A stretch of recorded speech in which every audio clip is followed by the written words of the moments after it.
Alis kami ngayon ni amo at pupunta kami sa bilihan ng bulaklak dahil gusto niya akong pagawain ng 2 buke at dumaan muna kami dito sa bilihan ng chai. At pagdating namin doon sa bilihan ng bulaklak ay pumasok agad si amo doon para mamili na siya ng bulaklak na ipagawan sa akin na buke. Pagdating ko naman dito sa shop ay agad ko naman ginawa itong buke na gusto niya. Ang gusto niya ang una ay open o one-sided bouquet na mix red rose at saka lagyan ng baby rose.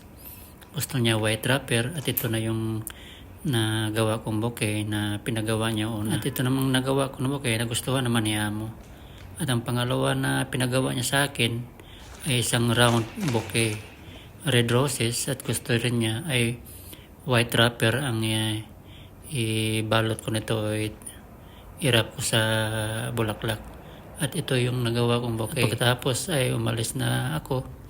Umuwi na ako papunta sa bahay at siya mo may pupuntahan din sa malayo at nagmamadali siyang umalis. Hindi na muna na niya ako may hatid sa bahay kaya naglalakad na ako pa uwi.